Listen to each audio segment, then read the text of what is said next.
Assalamualaikum warahmatullahi wabarakatuh. Terima kasih untuk teman-teman yang sudah support, like, komen, dan subscribe. Terima kasih teman-teman yang sudah menonton dan yang sudah berkomentar, teman-teman ya. Nah teman-teman, pada video kali ini saya ingin menjawab komentar dan pertanyaan rekan kita Aris Nowidi pada konten yang lama, teman-teman ya, tentang pemotongan akar bonsai kelapa calon mame, teman-teman. Rekan kita Aris Nowidi mempertanyakan, jika kalau akar yang baru tumbuh dari botol langsung dipotong, apa tidak masalah, apa tidak berakibat busuk, agar akar tersebut masih di dalam botol, teman-teman ya. Baiklah teman-teman, saya akan menjawab tentang pemotongan akar bahan calon bonsai mame ini, teman-teman. Pada saat itu teman-teman, ini batok yang saya lepas, teman-teman ya, 3 bulan yang lalu, dan alhamdulillah ini sudah berhasil hidup, teman-teman ya. Dan ini juga teman-teman, ini juga saya lepaskan. Ini juga yang sudah saya sering buatkan konten, teman-teman, tentang proses bonsai kelapa mame. Dan alhamdulillah teman-teman masih hidup, dan dia sudah menumbuhkan satu daun baru dan satu tunas terbarunya, teman-teman ya, meskipun pertumbuhannya sedikit melambat ketimbang saat dia masih ada batok, teman-teman ya.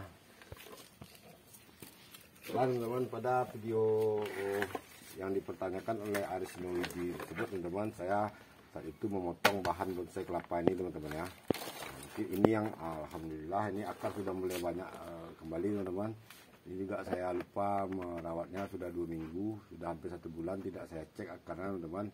Dan inilah yang dipertanyakan oleh rekan kita Aris Nowidi, kenapa saat akar baru tumbuh apa tidak busuk jika dipotong, agar akar ini tetap di dalam botol.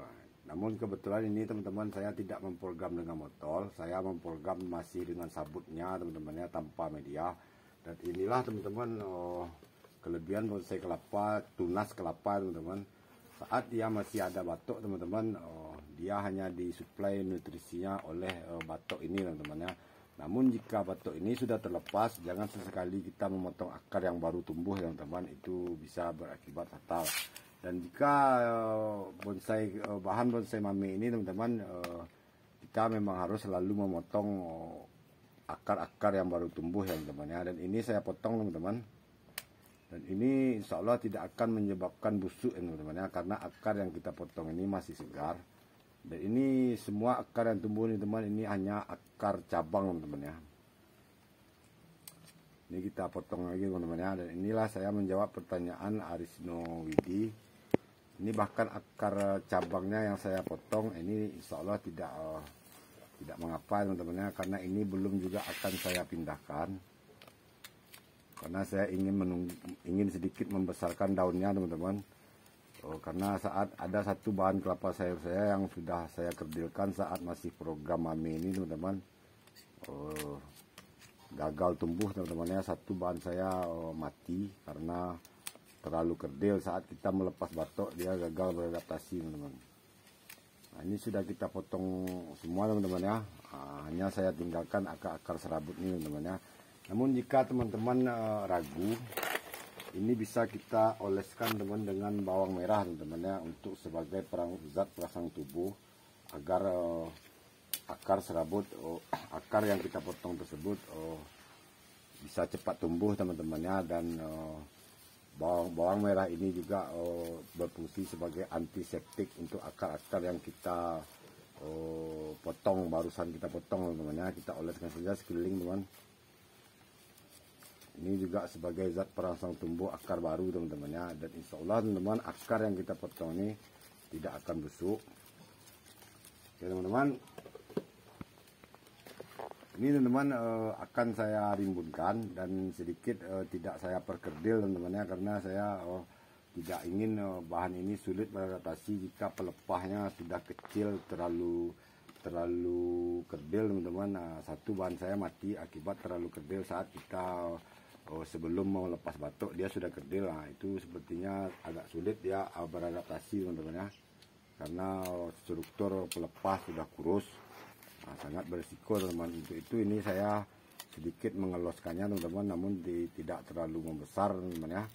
Ini hanya saya buat dia sedikit mempertahankan agar pelepah ini tetap lumayan besar teman-teman ya, tidak saya set terlalu kerdil karena berisiko teman-teman ya, sulitnya beradaptasi pelepah ini saat lepas batok. Dan ini sepertinya sudah cukup kerdilnya teman-teman. Ini teman-teman sudah beberapa minggu ini saya fullkan matahari, dan akibatnya teman-teman, nah ini hangus teman-teman ya, karena saya beri full matahari untuk mempersuburnya teman-teman ya, untuk proses fotosintesis ini. Saya biarkan saja teman-teman agar dia tetap subur teman-teman ya, saat dia lepas batok bahan ini sudah kuat teman-teman ya, tidak lagi manja teman-teman ya, dan pertumbuhannya akan subur. Oke teman-teman, kita lanjutkan pada bahan yang lainnya teman-teman. Ini teman-teman, ini juga saya sedikit loss teman-teman. Bahan ini belum pernah di pruning teman-teman ya. Dari awal ini tidak pernah saya pruning. Sepertinya ini wajib kita sayat juga sedikit teman-teman, dan kita cek sekalian akarnya juga ya teman.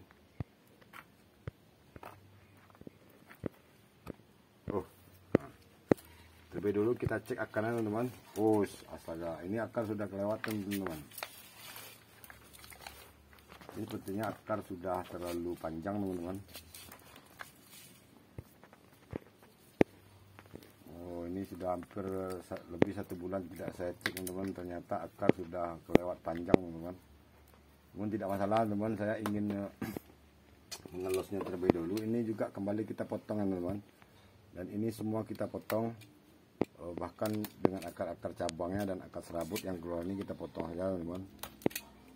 Ini insya Allah aman teman-teman ya, tidak ada masalah.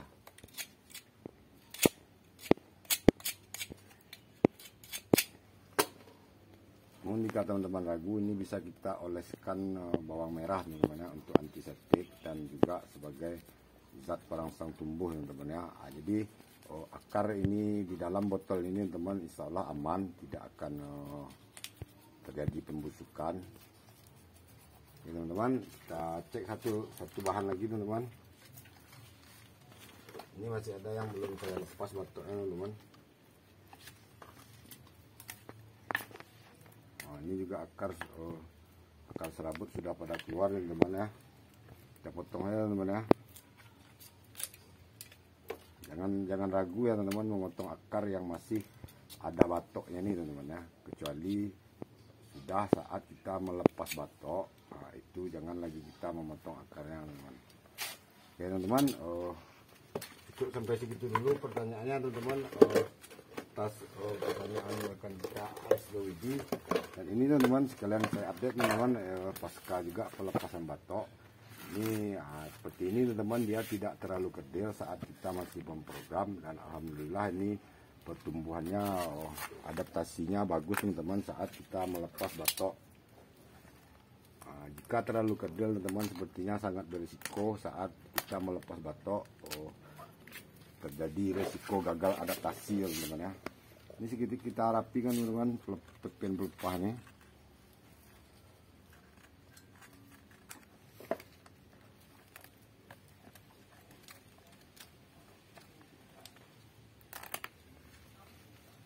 Teman-teman, inilah inti proses pembuatan mame teman-teman ya. Dan saat subscribe saya 1000 teman-teman, insya Allah ini akan saya carikan pot ceper.